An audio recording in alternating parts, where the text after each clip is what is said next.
সাল্লাল্লাহু আলাইহি ওয়াসাল্লাম। জোরে বলুন না সুবহানাল্লাহ। তুমি কাব্বিন সুয়ায় তো আমি কি করব, আমি তো আল্লাহর নবী। সুবহানাল্লাহ বলবো না? হযরতে কাব্বিন সুয়ায় রাদিয়াল্লাহু আনহু নবী পাকের নূরের হাতটা ধরে ইমানের কালিমা পড়ে মুসলমান হয়ে গেলেন। জোরে বলো। অনেকক্ষণ নবী পাকের দরবারে বসে আছে, অনেকক্ষণ পরে বলছে হুজুর সারা জীবন তো বিরোধী করে গেলাম, যদি একটু সুযোগ দিতেন একটা আপনাকে এলে কবিতা বলতাম। হুজুর যদি একটু সুযোগ করে দেন তাহলে আপনাকে এলে একটা কবিতা।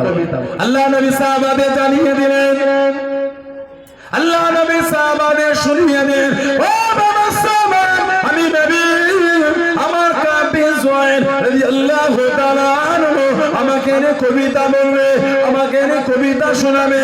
বিছানা করে দাও বাবা, বিছানা বিছিয়ে দাও বাবা। হযরতে কাব্বিন সুয়ায়ের জন্য বিছানা হয়ে গেল। আল্লাহ নবী জানিয়ে দিলেন সাল্লাল্লাহু আলাইহি ওয়াসাল্লাম, ও বাবা কাব্বিন সুয়ায় রাদিয়াল্লাহু তাআলা কবিতা বলো বাবা, কবিতা বলো বাবা। হুজুর আমার দাঁড়িয়ে গিয়ে আল্লাহ নবীর সামনে তাকিয়ে তাকে কবিতা বলে, কবিতা বলতে বলতে, কবিতা শোনাতে শোনাতে, কবিতা পড়তে পড়তে আল্লাহ নবী থেকে তাকিয়ে তাকে জানিয়ে দেন, ইয়া রাসূলুল্লাহ হাবিবাল্লাহ, ইয়া রাসূলুল্লাহ হাবিবাল্লাহ। আল্লাহ পাকে নবী হুজুর বেয়াদবি মাফ করুন। ইন্না রাসূলাল্লাহ নূরুন, ইন্না রাসূলাল্লাহ নূরুন, ইয়া রাসূলুল্লাহ হাবিবাল্লাহ। আল্লাহ পাকে নবী অবশ্যই আপনি হলেন নূর। জোরে বলুন সুবহান। আর একটু জোরে বলুন সুবহান।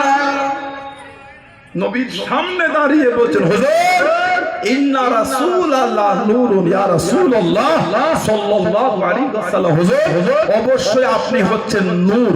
জোরে বলুন। আমাদের সমাজে কিছু কিছু ভাই আছে বলে নবীকে নূর বলা যাবে না, আর সাহাবী নবীর সামনে দাঁড়িয়ে বলছেন হুজুর অবশ্যই আপনি নূর। জোরে বলো। মুসনাদে আহমদ ইবনে হাম্বল বলে হাদিস শরীফের একটা কিতাব আছে, চার ইমামের এক ইমাম ইমামে আহমদ ইবনে হাম্বল রাহমাতুল্লাহ কিতাব লিখেছে মুসনাদে আহমদ ইবনে হাম্বল। জানাকে আল্লাহ পাক 10 লক্ষ খালি হাদিসের হাফেজ করেছে। উনি কিতাব এনেছে মুসনাদে আহমদ ইবনে হাম্বলের 16700 নম্বর হাদিসে উনি একটা হাদিস শরীফ নকল করেন। আমার নবী পাকের আম্মা কথা বলেছে, রাআত হিনা ওয়াদাআতুহু নূরান, রাআত হিনা ওয়াদাআতুহু নূরান। আমার নবী বলে আমার মা যখন আমাকে ভূমিষ্ঠ করলো, মানে আমি নবী যখন জন্মগ্রহণ করলাম, আমার মা আমাকে দেখেছে নূর। জোরে বলবেন না? আদাআত মিনহু কুসুরি শাম, যে নূরটা শাম দেশের রাজপ্রাসাদ বড় বড় অট্টালিকাগুলোকে আলোয় আলোকিত নূর আলা নূর করে দিয়েছে। জোরে বলবেন না সুবহানাল্লাহ। নবী বলছে আমার মা আমাকে নূর দেখেছে। সাহাবী নবীর সামনে দাঁড়িয়ে বলছে হুজুর আপনি নূর। এখন আমাদের সমাজে কোথা থেকে পড়াশোনা করে, কোথা থেকে মোবাইল ঘেটে হুজুর হয়ে গেল, এরা বলে নবীকে নূর বলা যাবে না। নাউযুবিল্লাহ বলে, আস্তাগফিরুল্লাহ বলে, লা হাওলা ওয়ালা কুওয়াতা ইল্লা বিল্লাহ।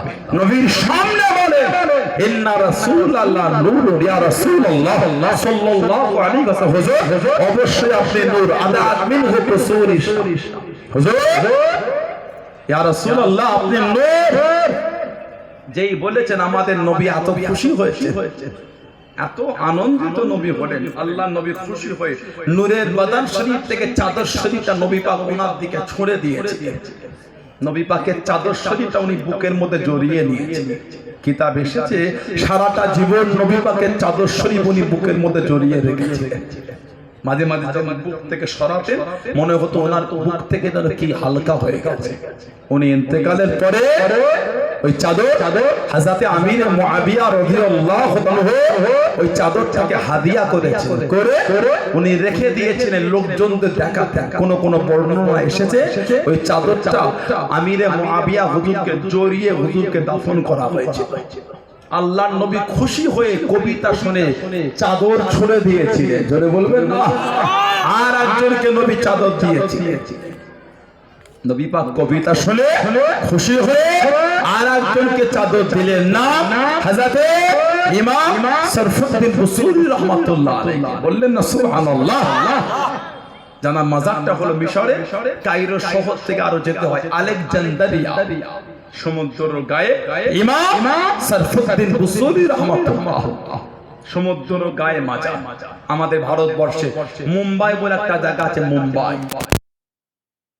কদিন আগে দেখলাম ট্রেনে একটা মুরব্বী চাচা তার দাঁড়িটাকে ধরে কিছু কিছু হিংস্র মানুষরূপী জন্তু কিছু কিছু হিংস্র মানুষরূপী জন্তুরা মানুষ ওদের মানুষ বললে মানুষ শব্দটাকে অপমান করা হয়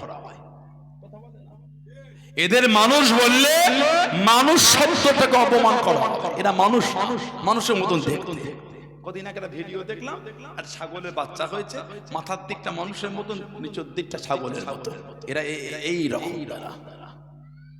কথা বলে না এরা হলো এই রকম মানুষ রূপে জন্তু একটা মুরব্বী চাচা ট্রেনে যাচ্ছিল ওনার দাঁড়িটাকে ধরে দেখি গালে টেনে টেনে চড় কোন মানুষের কর্ম এটা না সমাজের হিন্দু মুসলমান দলিত আদিবাসী জৈন খ্রিস্টান বৌদ্ধ নাসারা যেই হোক সমাজে একজন বয়স্ক মানুষ গেলে বিভিন্ন সম্প্রদায়ের লোক ওই ব্যক্তিটার বয়সের দিকে লক্ষ্য করে তাকে সম্মান করে এটা সমাজের প্রবীণ রে বয়স্ক লোক হোক না সে মুসলমান হোক না সে হিন্দু হোক না সে বৌদ্ধ হোক না সে দলিত হোক না সে আদিবাসী মানুষ তো আপনাদের এই এই এলাকায় রাস্তার গায়ে যখন হিন্দু মুসলমানের বাড়ি বয়স্ক বয়স্ক মুরব্বী ব্যক্তিরা যখন দাঁড়ায় এলাকার যুবকগুলি ওইখানটায় যায় না মুরব্বীগুলো আছে বয়স্ক দাদুরা আছে ওদের সামনে আর কি বলা যায় না দেখলো কোন সম্প্রদায় দেখেছে বয়সের দিকে লক্ষ্য করে রেসপেক্ট করেছে এটাই তো মানুষ আপনাদের এই জুদাশাহী এলাকা হলো এডুকেটেড শিক্ষিত সমাজ আজকে এই শিক্ষিত সমাজের মধ্যে কিছু কিছু ব্যক্তিদের মাথায় কি যেন নোংরা ভাবে কি সব চিন্তা পুশ করে দেওয়া হচ্ছে এই সমাজ হলো শান্তির সমাজ জাতি ধর্ম বর্ণ নির্বিশেষে কত সুন্দর মেলবন্ধন ভ্রাতৃত্ব কাঁধে কাঁধ মিলে কত সুন্দর ভালোবাসার সাথে চলছে ঠিক না ভুল বলছি